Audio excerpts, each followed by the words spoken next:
এইভাবে ইন্ট্রো করি না, কিন্তু আমি এখন ঝুলছি একটা গুহার 100 ফুট নিচে, যেটা মাটির নিচে 5 কিলোমিটার জুড়ে বিস্তৃত আছে। আর আমরা এটা পছন্দ করি বা না করি, যখনই আমি আর আমার বন্ধুরা মাটি টাচ করলাম, আমরা অফিসিয়ালি এখানে আগামী 7টা দিন কাটাতে চলেছি। বাবারে, এটা আমার জীবনে করা সবথেকে ভয়ঙ্কর জিনিস। প্রথমত, আমাদের এখন এখান থেকে অনেকটা দূরে যেতে হবে। কেন? যদি ঝড় বৃষ্টি হয় তাহলে এই পুরো জায়গাটা জলে ভরে যেতে পারে, আর সমুদ্রের মতো ঢেউ এসে সবাইকে ভাসিয়ে নিয়ে যেতে পারে। সেই জন্য আমাদের আরো ভিতরে যেতে হবে একটা বেস ক্যাম্প বানানোর জন্য। ভাই এটা পুরো পাগলাম। এটা একটা অন্য জগৎ মনে হচ্ছে। এই কেভ এন্ট্রান্সটা হয়তো দেখতে সুন্দর, কিন্তু দেখে যা মনে হচ্ছে আসলে তা নয়। আর আমরা হয়তো জানি না যে আগামী 7টা দিন আমাদের জীবনের সব থেকে কঠিন সময় হতে চলেছে। সব থেকে বাজে ডিসিশন। ঠিক আছে, আর কিছুক্ষণের মধ্যেই অন্ধকার হতে চলেছে। ক্যাম্প না করলে আমরা বিপদে পড়বো। আমরা কোথায় যাচ্ছি সেটা কি বলবে? আমাদের ক্যাম্প সেটআপের জন্য একটা ফ্ল্যাট গ্রাউন্ড খুঁজতেই হবে। কেভের ভেতরে ঢোকার পরে আমরা এমন একটা জায়গা খুঁজে পেলাম যেটা অনেকটা উঁচুতে থাকায় আমরা জল থেকে সুরক্ষিত থাকতে পারবো। তার মানে এটা ক্যাম্পের জন্য পারফেক্ট। পারফেক্টটা একটু বেশি হয়ে গেল। মোটামুটি বলা যেতে পারে। ঠিক আছে, ক্যাম্পের জন্য মোটামুটি। প্রথম দিনের বাকিটা আমরা কাটিয়ে দিলাম আমাদের জিনিসপত্র আনতে। প্রত্যেকটা ব্যাগের ওজন প্রায় 80 পাউন্ডস। আর যেমনটা তোমরা ফুটেজে দেখছো, আমরা এটা করতে 4 ঘন্টা লাগিয়ে দিলাম। এখান থেকে যাওয়া খুব কঠিন। তারপরে আমরা সবাই বেস ক্যাম্পে ফিরে গেলাম। ঠিক আছে, আমরা এখানে লাইট লাগিয়ে দিলাম। আমাদের সব জিনিসপত্র হোম বেসে চলে এসেছে। একটু ক্যামেরাটা ওদিকে দেখাবে? ওদিকটা কিন্তু ভয়ানক অন্ধকার, আর সবসময় এরকমই থাকবে। তাই আমরা ক্যাম্পিং গ্রাউন্ডের জন্য খুব বেশি কিছু করতে পারলাম না। কটা ফুটো করে দড়ি টাঙিয়ে দিলাম। এটা ধরো আর ওঠো দেখি। মনে হচ্ছে আমাদের হ্যামকগুলো ভালোই সাপোর্ট পাবে। আর তারপরে আমাদের সার্ভাইভাল গাইড জোয়ের সাহায্যে আমরা হ্যামক টাঙালাম। এই সরু দড়িটা আমার হ্যামকটাকে ধরে রাখবে। হ্যাঁ, ডিনার খেয়ে আমরা প্রথম রাত্রি ঠান্ডার জন্য তৈরি হলাম। আমি মিথ্যে কথা বলবো না, আমি যতটা ভেবেছিলাম তার থেকে এই হ্যামকটা অনেক বেশি কমফোর্টেবল। এই আমি তো আমার চমকেই হাতটা তো গেছিলাম। বড় কেন ভাই? এই কেভটা 2.5 কিলোমিটার ডিপ, আর আমরা এখন এন্ট্রান্সের কাছেই ক্যাম্পিং করছি। কাল আমরা অনেক কিছু এক্সপ্লোর করব। তোমরা কেমন ঘুমালে?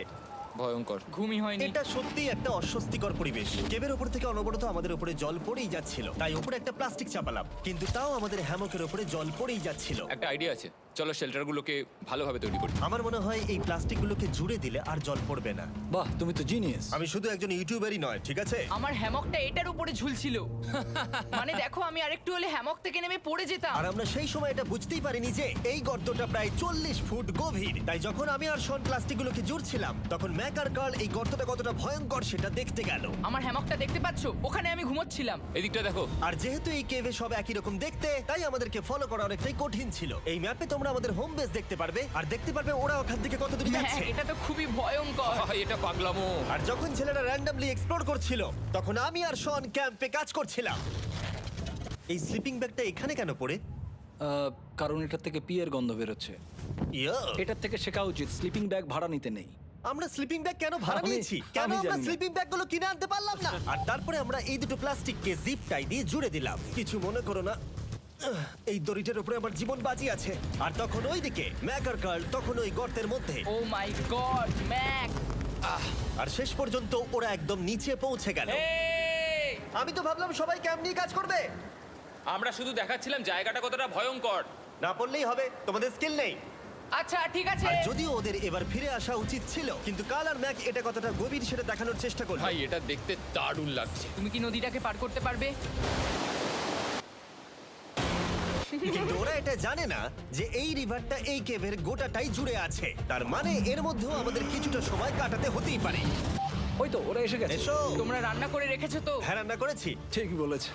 একটা নতুন বাড়ি, ঠিক বলেছি তো? একদম। এখন আমাদের একটা ছাদ আছে। আর এটা তো দারুণ। জিমি রান্না বেশ ভালোই আর করেছে। আমরা আমাদের ফায়ার পিটটাকে এই সুন্দর জায়গাটাতে নিয়ে এসেছি। জায়গাটা কেমন? বেশ গরম। আরামদায়ক। এই পাথরগুলো গরমটাকে ধরে রাখবে এবং ওপর থেকে যে পি পড়ছে সেগুলোকে আটকে দেবে। ওটা পি নয়। তাহলে ওটাকে কি বলবো? যদি জানি না, হয়তো বৃষ্টির জল হবে বা না, এটা বৃষ্টি নয়, না, পাথর মানে ইয়ে তুমি- করছে। এই একটু উপরে দেখাও। তুমি মেঘ দেখতে পাচ্ছো? পাথর দেখা যাচ্ছে। এটা বৃষ্টি নয়, রক পি। Rock P. ঠিক আছে, রক পি। ঠিক আছে, এটা রক পি। আর একটা শুকনো রাত ঘুমিয়ে কাটাবার পরে আমরা ঠিক করলাম জো আমাদের সার্ভাইভাল এক্সপার্ট, তাকে নিয়ে আমরা কেভের শেষ প্রান্ত অব্দি যাব। Cave, cave! Cave, cave!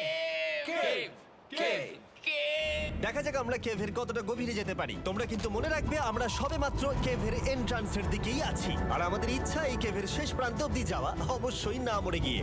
O my god, এটা তো খুবই স্টিফ। আরে এটা তো সবে শুরু। আমরা কেভের আরো গভীরে এসেছি। তোমরা সবাই সাবধানে আসবে।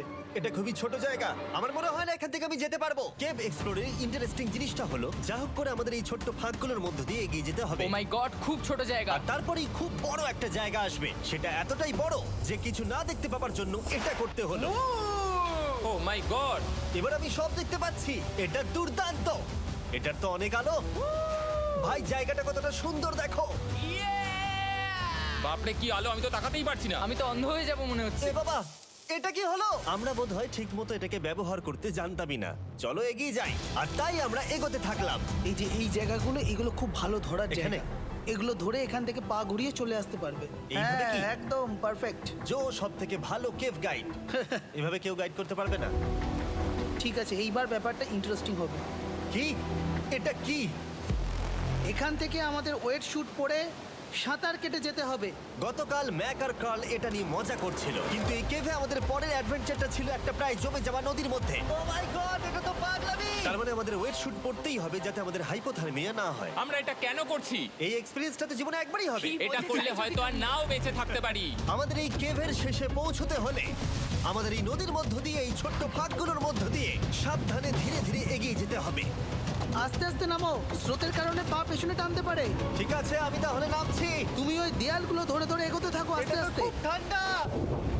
তুমি পারবে জিমি। জানি না এখানে ঢুকতে পারবো কি না। জিমি, এবার তুমি জল থেকে উঠে দাঁড়িয়ে পড়ো। এটা সত্যি একটা পাগলামি। এখানে কি ঠান্ডা! যখন তোমরা খুব ঠান্ডা জলের মধ্যে থাকবে তখন একটা পাথরকে ধরে এগিয়ে চলা খুব কঠিন হবে। ও মাই গড, এটা সত্যি পাগলামি। ম্যাক, গার্ড, চলে এসো। আমার ভয় লাগছে। চলো চলো, পারবে। ভাই। এগোতে থাকো, পেছন দিকে তাকিও না।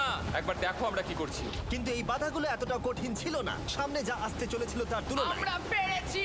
কেভ কেভ কেভ এই, কেভ। একটা কথা শোনো, আমরা 10% আসিনি। তার মানে এখনো আমরা শুধুমাত্র সার্ফেসেই রয়েছি, আর শেষ প্রান্তে পৌঁছতে হলে আমাদেরকে আরো 2 কিলোমিটার যেতে হবে। যেরকম তোমরা দেখতে পাচ্ছ এখানে 24/7 বৃষ্টি হয়, তাই আমি একটা আড্ডা মারার জায়গা তৈরি করেছি যেখানে আমরা কেউ ভিজবো না। আমি ভাবছি আমি যদি এটা না বানাতাম তাহলে কি হতো। আমি নিশ্চিত যে ওদের একটা ভেজা পাথরের উপর শুতে হতো। আমাদের ক্রমাগত এগিয়ে যেতে হবে এবং শরীরটাকে ভিজে রাখতে হবে। ঠিক আছে। নইলে আমাদের শরীরের তাপমাত্রা কমে এটা যাবে। এতটা কঠিন কেন?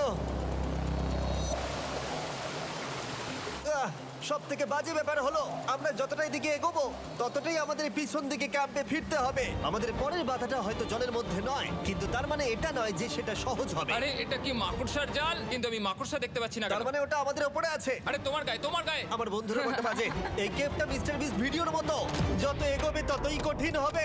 সত্যি কথা বলতে যদি আমাদের সাথে জো না থাকতো আমরা মরেই যেতাম। আর 3 ঘন্টা পরে জো আমাদের জন্য একটা বাজে খবর নিয়ে এলো। জল অনেকটা বেড়ে গেছে আর আমরা অনেকটা সময় লাগিয়ে ফেলেছি, তাই আজকে আমাদের আবার ক্যাম্পে ফিরে যেতে হবে। আমি মানবো না। তুমি সেফটি এক্সপার্টের কথা অমান্য করতে পারো না। আমি এটা মানবো না। সত্যি কথা বলতে আমাদেরকে ফিরতেই হতো, কারণ এর আগে আমরা শুট করতে অনেকটাই সময় নষ্ট করে দিয়েছি। তারপর ফ্লেয়ার নিয়ে খেলেছি, তাই আমরা ফিরে যাচ্ছি আর এই মিশনটা আমরা পরের দিন আবার শুরু করব।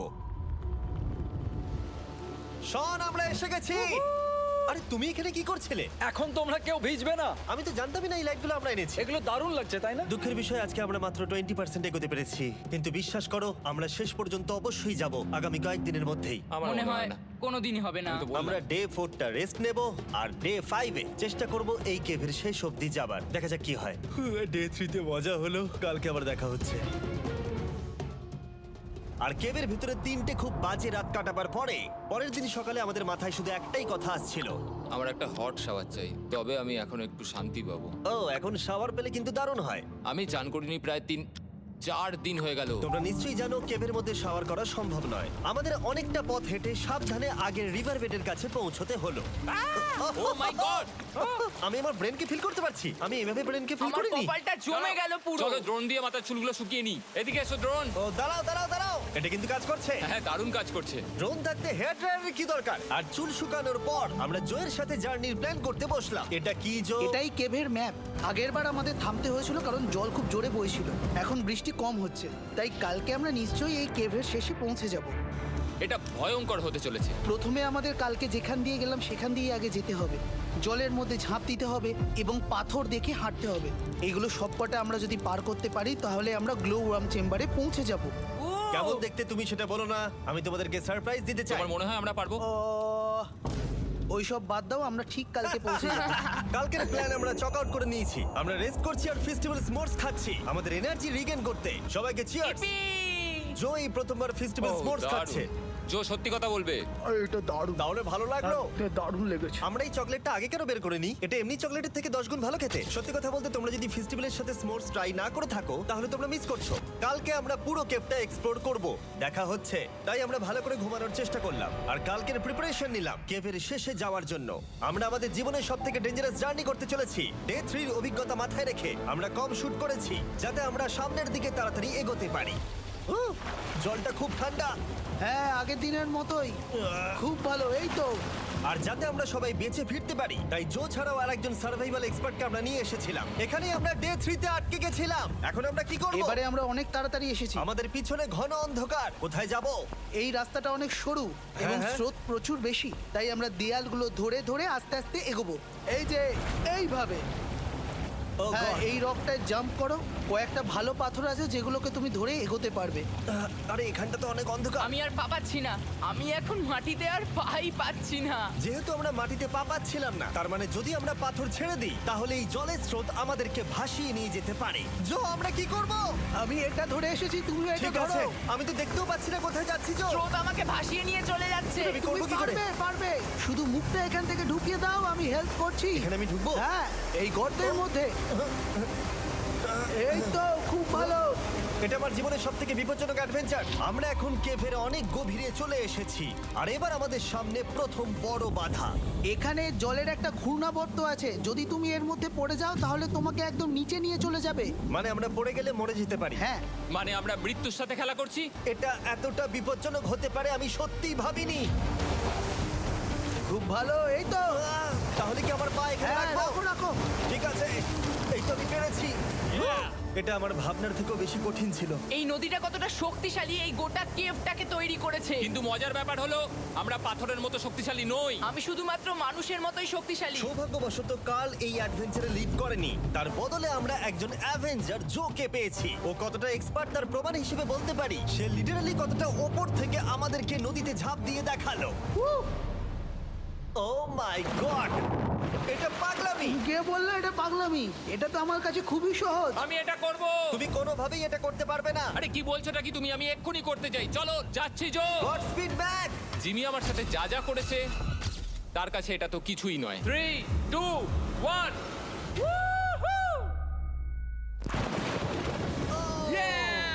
তুমি করবে? না, আমরা না এগুলো শেষ পর্যন্ত যেতে পারবো না। ও মাই গড, আমাদের নিচের দিকে যেতে হবে। আমরা সবসময় স্রোতের উল্টো দিকে কেন যাই? এখন শুধু আমি ভেসে ভেসেই যেতে পারবো, আর কিছু না। এই জলের তলায় অনেক ধারালো পাথর আছে, তোমরা সেগুলোকে দেখতে পাবে না, তাই সাবধানে পা ফেলবে। ও মাই গড, আবার এটা গভীর আরে হচ্ছে। আমার পা তো কিছুর উপরে রাখতে হবে। ছোট ছোট পাথরগুলোই একমাত্র বাধা ছিল না, মনে হচ্ছে আমাদের প্রতিটা পদক্ষেপে। ও ভাই, আমি কিচ্ছু দেখতে পাচ্ছি না। এটা খুব ভয়ঙ্কর। কেভটা আরো অন্ধকার হয়ে আসছিল এবং আরো সরু। আর তখন আমরা জানতাম না যে আমরা ফিনিশ লাইন অবধি পৌঁছতে পারবো কিনা। আমি ক্লান্ত হয়ে পড়েছি। এই কেভে আরো কঠিন বাধা আসার আগে তোমাদেরকে আমি কিছু দেখাতে চাইবো। জো, তোমার ব্যাগটা দাও। Thank you. তুমি জানো এর মধ্যে কি আছে? না, জানি না কি আছে। Brand new mister beast lab swamp. সত্যি কথা বলছি, গত 5 ঘন্টা ধরে যেহেতু আমি অনেক পরিশ্রম করেছি, তাই কোনো মতেই এখন এটা আমি বলার মতো অবস্থায় নেই। তাই এটা শুট করার 1 মাস পরে আমি পুরো কেপ সেটটা তৈরি করলাম ফিউচার জিমি নেম ট্যাগ দিয়ে। তারপরে বললাম, হে, আমি ফিউচার জিমি, আর আমি এখন তোমাদেরকে বলবো brand new toy line of mister beast lab swamp সম্পর্কে। এটা একটা কালেক্টিবল টয় লাইন, আর এখানে 119টা ইউনিক ডিজাইন ক্যারেক্টারও আছে যা তোমরা কালেক্ট করতে পারো। আর সবথেকে দারুণ ব্যাপারটা হলো, কোন ক্যারেক্টারটা তুমি পেয়েছো সেটা জানতে হলে এই টিউবে ওয়াটার দিয়ে নাড়াতে হবে আর তোমার সোয়ামস তোমার সামনে চলে আসবে। আর আমি এটা ডেমনস্ট্রেট করতে এই বিশাল বড় টিউবটাকে বানিয়েছি। এই টিউবটাকে জল দিয়ে ভরে দাও। তোমাদের এত জলের দরকার নেই, এটা অনেক বড় বলে এত লাগছে। ঠিক আছে, এটা এখন জলে ভর্তি হয়ে গেছে। এবার এটাকে একটু নাড়াতে হবে। এটা কি আর নাড়াতে হ্যাঁ হবে? হ্যাঁ, অনেক নাড়ানো হয়ে গেছে। এবার জল ঢালো এখানে। জো ঢালছে। আর জল ঢালার পরে তোমরা দেখতে পাবে তোমরা কোন সোয়ামটা পেয়েছো। এটা সব থেকে রেয়ার হাইপোক্রোম, যেটা মাত্র 1000টা বানানো হয়েছে। জো, এটা তোমার। থ্যাংক ইউ সো এটা মাচ। চাই। আর এটা তোমার। কাল কি নেবে? আমার কাছে দুটোই ছিল। আর আমরা শুধু সোয়ামেই থেমে নেই, আমরা এই অ্যাকশন ফিগার প্যান্থার গুলো বানিয়েছি যেগুলো এই ব্রিফকেসে আছে। আর এই সোয়ার্মের মতো এই মিউটেটর যখন তোমরা কিনবে দেখতে পাবে এর ভেতরে কি আছে। কোথায় কিনবো? ভালো হয়েছে জিজ্ঞাসা করলে। মিস্টার বিস্ট ল্যাব টয়েস এখন তোমরা পৃথিবীর সব জায়গায় পেয়ে যাবে। এগুলো সব বেরিয়ে গেছে, তোমরা গিয়ে কিনে নাও। আর কেবের মধ্যে অনেক সমস্যা পেরোনোর পরে আমরা ফাইনালি পৌঁছে গেলাম গ্লো ওয়ার্ম চেম্বারে। ভাই, এবার খুব ভালো লাগছে। ঠিক আছে টিম, তোমাদের গ্লো ওয়ার্ম চেম্বারে স্বাগত। এ তো দারুণ। এটা দারুণ লাগছে। ভাই এটা পৃথিবী মনে হচ্ছে না এখানে একদমই। যে আলো তোমরা দেখতে পাচ্ছ সেগুলো আসলে ছোট্ট ছোট্ট বায়োলুমিনেসেন্ট গ্লো ওয়ার্ম তৈরি করেছে। এটা দেখতে অনেকটা মিল্কি ওয়ে গ্যালাক্সির মতো লাগছে। ওয়াও! আর এই মুহূর্তটা, এই ভিউ, সত্যি বলতে এই ট্রেকের সমস্ত ক্লান্তি যেন দূর করে দিল। এখানে অবধি পৌঁছানো যেন সত্যি একটা অ্যাচিভমেন্ট ছিল। কিন্তু এখন আমাদের যাত্রা শেষ হয়নি, কারণ আমাদের এখান থেকে এখন বেস ক্যাম্পে ফিরতে হবে। আজকে ডে 6 হতে চলেছে, এখনো ওরা আসেনি আর আমি খুব ক্লান্ত। আমার মনে হয় না আমি ভালো করে ঘুমোতে পারবো। ওদের জন্য খুব চিন্তা হচ্ছে। এই ট্রিপটা অনেকটাই সহজ ছিল কারণ আমরা স্রোতের সাথে ভেসে ভেসে যাচ্ছিলাম। আর যেহেতু তোমরা এই ট্রিপটা দেখেছো তাই আমরা এটাকে স্কিপ করলাম। কিন্তু সত্যি বলতে এই জার্নিটাও অনেকটা বেশি সময় নিল, কারণ আমরা ক্যাম্পে পৌঁছানোর আগেই 6 নম্বর দিন চলে এলো। শন, সবাই ঠিক আছে তো? আমার খুব চিন্তা হচ্ছিল। Happy day 6। ডে 6 খুব ভালো। এনার্জি বাড়াতে আমরা আগুনের উত্তাপ নিলাম এবং ফাইনালি আমরা কিছু খেতে পেলাম। এটা খুবই অ্যাডভেঞ্চারাস ডে ছিল। কালকে দেখা হচ্ছে, মানে আজকেই হয়তো। এটা হয় ডে কোনোদিন 6 হবে না। নাকি আজকে, না আমি জানি না। এত বড় ট্রেক সম্পূর্ণ করার পরে শারীরিকভাবে চূড়ান্ত ক্লান্ত হওয়া সত্ত্বেও জানি না কেন কিন্তু আমি একদমই ঘুমাতে পারছিলাম না।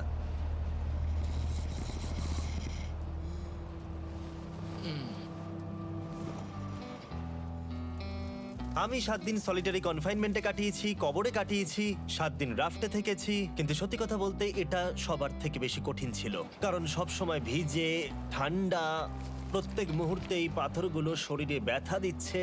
বেশিরভাগ সময়টাই এই কেভটা দুঃস্বপ্নের মতো ছিল। কিন্তু তোমার আর আমার মধ্যে জিমি! ইয়ো! গার্ড, আমাকে দেখতে পাচ্ছ? এটা পৃথিবীর সবথেকে উজ্জ্বল টর্চ। মজার মুহূর্ত অনেক ছিল। মাটির নিচে 300 ফুট গভীরে অভিযান চালানো থেকে আমাদের সবাই মিলে হ্যামক নিয়ে হাসাহাসি করা সবকিছুই এই অভিযানের অংশ ছিল। যেহেতু আমাদের সঙ্গ দারুণ, চলো তিমির মতো আওয়াজ করো। তাই এই ভিজে, ঠান্ডা, পাথুরে অদ্ভুত কেভের ট্রিপটা বদলে গেল আমাদের জীবনের সব থেকে সুন্দর মুহূর্তে।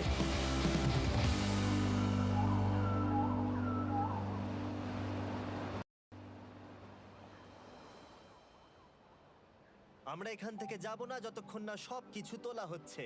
আর আমি সবকিছু বলেছি মানে সবকিছুই।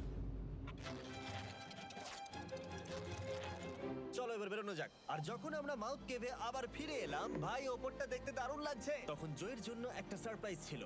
বেরোনোর আগে জো, আমরা তোমার কাছে কৃতজ্ঞ। তাই এই নাও 50,000 নিউজিল্যান্ড ডলার্স, 10,000 করে প্রত্যেক জনের প্রাণ বাঁচানোর জন্য। Oh my God, thank you so much Jimmy. Thank you Joe. Love you Joel! এবার আমাদের সব কাজ হয়ে গেছে, চলো বেরোনো যাক।